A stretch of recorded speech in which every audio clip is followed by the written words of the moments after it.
les produits même de seconde nécessité. On va essayer de faire en sorte pour que... Bon, c'est la possibilité, le pouvoir d'achat avec ce que tu as comme revenu.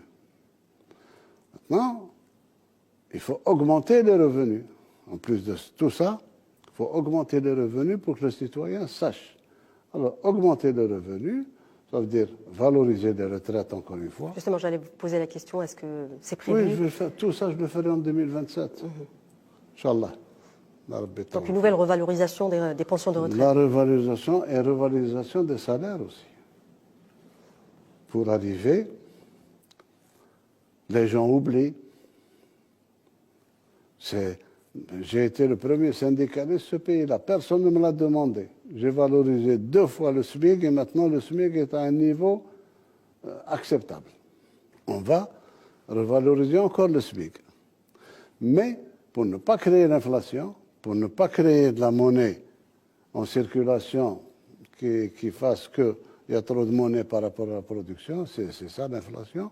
Donc, on va faire en sorte de dominer cette injection d'argent dans l'économie pour que ça soit positif pour l'économie et pas négatif.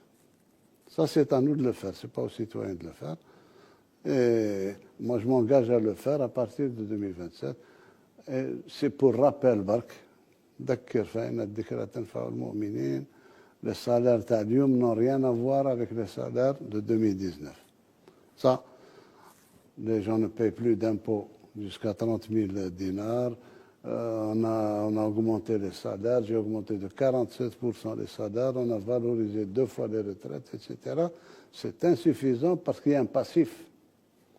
Il y a un passif dans ce pays-là qui a failli emporter ce pays.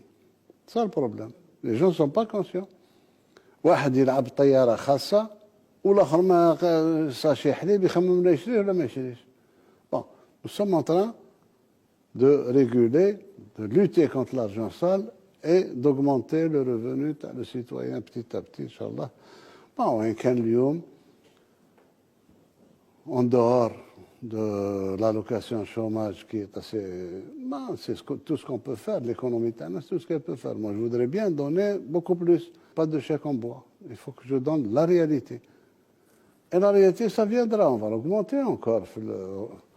Il faut qu'on revoie beaucoup aussi les bourses, les étudiants, il y a beaucoup de choses à revoir, mais il faudrait que l'économie puisse nous permettre de faire ça. Ne fais pas ça de manière démagogique pour plaire aux gens et détruire le pays, non.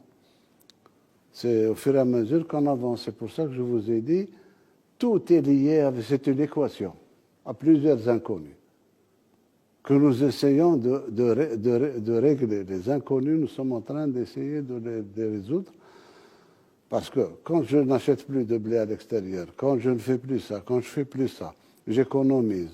Mon revenu d'État augmente. Donc forcément, il doit se répercuter sur le revenu des citoyens, et ainsi de suite. C'est comme ça qu'on émerge, et c'est comme ça qu'on devient un pays émergent. Et c'est pour ça que l'Algérie, maintenant, est regardée avec un autre œil. Maintenant, le مواطن لازم يفهم باللي ce pays-là dérange beaucoup. Ce pays-là dérange les grands et les moins grands. Pas tous, alhamdoulilah. Pas tous. Il dérange d'autres gens parce que c'est un modèle à abattre.